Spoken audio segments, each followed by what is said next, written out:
Hey guys, what's going on and welcome to a brand new video. This is your review, of course, for the Leeds United 1, Fulham 0, and we got our revenge. We got our revenge for that Craven Cottage game where we lost 1-0, and I thought this performance was good. I went on Twitter at halftime and I saw people outraged and angry and be like, we have to win, we must win, blah, blah, blah. But I thought performance-wise it was a very good defensive type performance, which I don't think a lot of our fan base like. I have a feeling that a lot of our fan base don't actually like good defensive performances, and this was one of them. I thought the first half we had a couple of chances. The Aronson one, Aronson should probably do better for his chance when he put it through. He's through the middle, but he's done well to get himself in that position when he flicked it to Bogle, and Bogle flicked it back over the top. Like, he's done well to get into that position to have the chance to actually score. He probably should do better. Sky's in the row Z, and then probably what other chance do we have? We had the offside chance that was close in the first half as well, but if Strauch leaves it, DCL gets a header onto it and might go in the back of the net. But yeah, they had like one chance really. There wasn't really many chances. You know, halftime, we went into halftime with both teams having one shot on target, so nothing really to write home about a good chances either way. It was kind of a back and forward type game that was more based off a good defensive performance from both sides. Kind of like, it felt like the exact same as the game at Craven Cottage, where it was just kind of like, it didn't feel like anyone was going to score, and then they scored at the end. But this time it didn't feel like anyone was going to score until, I would say, when we got into the second half, like final 10, 20 minutes, I would say, where we started to put pressure, and we were all over them. We were probably the better team, you know, coming forward. We were trying to win the game, and then in the end, Nmecha. It starts off with some brilliant work by Brendan Aronson. I'm going to give him so much praise for this because I thought he was brilliant today. Again, not best player on the pitch, but I thought performance-wise, he wasn't amazing in the way of, like, his finishing, of course, in the first half wasn't amazing, but his ability, the improvement I've seen from Aronson physically, like the physicality improvement, and this goal shows the physicality improvement of Brendan Aronson. He gets the ball, he kind of holds him off, he like uses his body, defend, like just shrug him off, and then the ball eventually goes out to, I think it bubbles a little bit, eventually goes out to Ampadu. Beautiful cross, great cross, but the finish from Nmecha, a proper striker's finish. And you guys all know what I think of Nmecha, of how good I think he actually is, and how underrated I think he is as a striker just in general. The reason why we got him on a free was because of his injury history. He's not a bad footballer. He's actually a very good footballer. You know, he was at Wolfsburg in the Bundesliga. I always thought he was a decent footballer because I used to watch the Bundesliga, so I always thought he was a decent, good footballer. But he's finished, I mean, beautiful finish into the corner.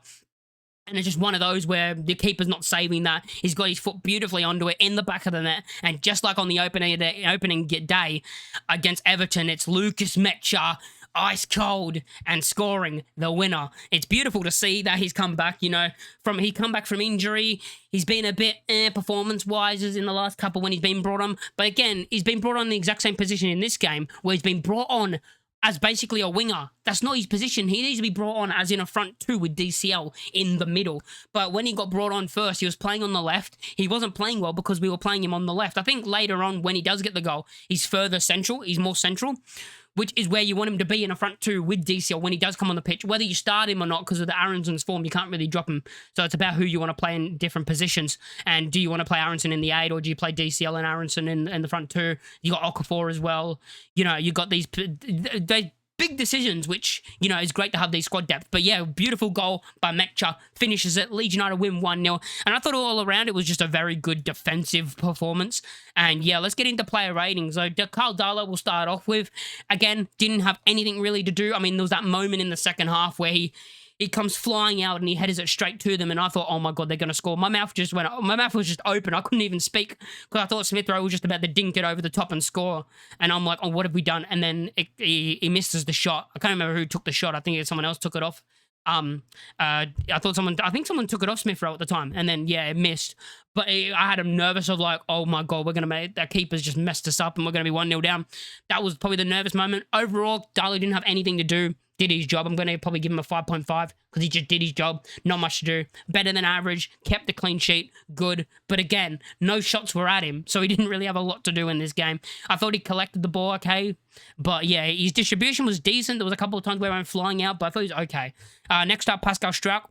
Thought he was all right. Thought he had a good performance. There was one moment in the first half with Strauch where he gets dragged out, and we all know this happens with Pascal Strauch. He does get dragged out again, and then they almost get him behind. But performance-wise from Strauch, I thought he's good. Defensively, we always know what we get with Strauch. He wins every header. You know, he's good in the box from corners as well. He wins every header. Normally they don't go in, but he at least goes up and wins them. I'm just going to give him a 6. I think a 6 is a good score for Pascal Struijk. Joe Rodon next, I thought was good. I thought both Rodon and Struijk were both good. I'm going to give him a 6 as well. James Justin, of course, coming in at centre-back as we had Bogle and Justin both playing. Of course, this would have to come because Bornau's played a lot of minutes and Farke doesn't want him to play too much minutes where he could get injured again. I think he's kind of giving him a little rest. And with the news that Biol and Stack are both going to be out, or at least one of them will be out for a while, apparently, you know, it's good to have these options. And James Justin came in. Thought he was good. I thought he kind of played as a wing-back with Bogle. I thought they both kind of played as wing-backs sometimes at the same time. Like, I think they both kind of went out wide trying to, like, overlap and underlap each other, which I thought was fine. It made us a bit, you know, they could get us on the counter. But I thought we did fine with that. And I thought Justin was okay. I'm going to give him a 6.5. I think it was a good performance from him.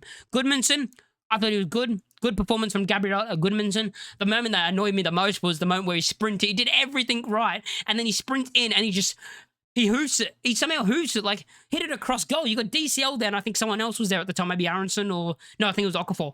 And he just popped in the Rosen. You're like, oh my God, he's hit it across the box. But he's tried to like shoot. That was annoying. But I thought performance-wise, Goodmanson, good performance from him.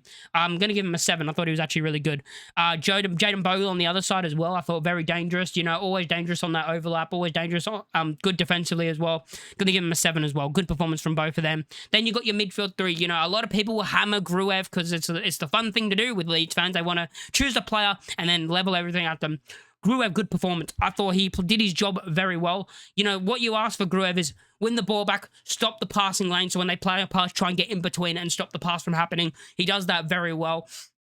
And I thought defensively he was pretty good in this game. Of course, there was that first half chance where he could have scored. You know, he took the corner, the keeper caught it, Leno rolls it out, and then he's got in front of his man, stolen it, and he took a strike. But you're thinking at that stage, and this is not on Gruev, this is nothing against Gruev. If it's someone quicker on the corner and moving in that position, like even if it's like an Aronson, they take another touch because their pace allows them to get past their man. I think it was Wilson. I'm not quite sure who it was. Might have been Smith Rowe, actually. Might have been Smith Rowe. But whoever it was, I can't remember. But if it's someone quicker, like an Aronson or Okafor, you know, someone with a bit more pace, they probably get in front and take an extra touch where he just hits it straight away. Not a bad chance, you know, and then it gets cleared, smashed straight into DCL, and you never know, that could have went in. But that was a good chance. I wanted to see Gruev score. But performance-wise, very good defensive player, 6.5. Just a comfy, nice 6.5.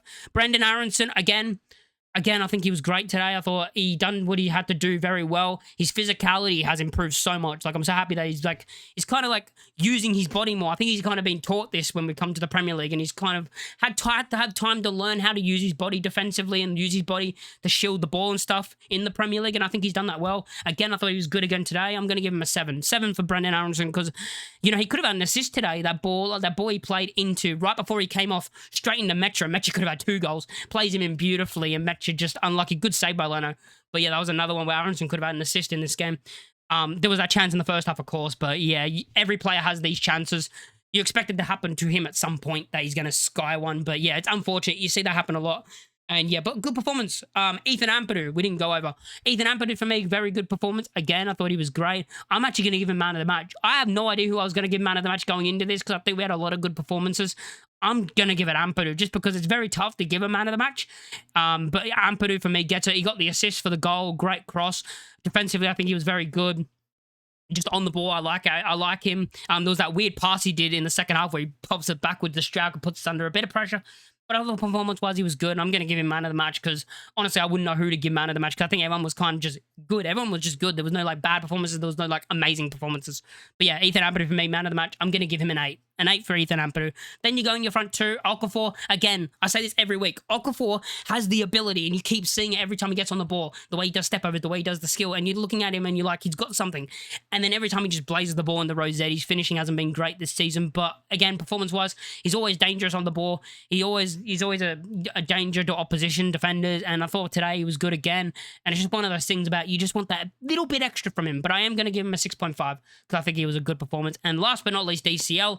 I'm going to give him a 6.5 as well because he was kind of isolated at times up top in this formation. You know, he is isolated at times, and I think he was in this game, but I think he held his own in that front, up front, like winning headers and stuff. So I'm happy with his performance, and yeah, I'm going to give him a 6.5. So yeah, Substitutions, you know, they came on. We brought Nonto on in the 70th minute for Okafor. I thought he came on and was okay. And again, he does the thing that annoys me about Nonto is he'll cut in and smash into a load of bodies and then they counterattack, and he done it again. But when he did, the annoying thing was Aronson was clean open. He was clean open on that right side, and I think Nonto should have played him in. I thought Nonto would have saw him, to be honest. He cut in. I'm like, oh my God, he's there. Aronson's open. Play the ball through. Because I know Nonto has the ability to get a good pass through there. And he just doesn't do it, and he tries to shoot, and then they counterattack, which is why, for me, another reason why he doesn't start, because he does that way too much. He needs to stop doing that, in my opinion. He just runs in, smashing into a couple of defenders, and all of a sudden they're down the other end, and we're in trouble. And yeah, it's one of those things. Tanaka came on in the 81st minute, first minute. I thought he was okay when he came on, not amazing, but you have 10 minutes, not really much you could do.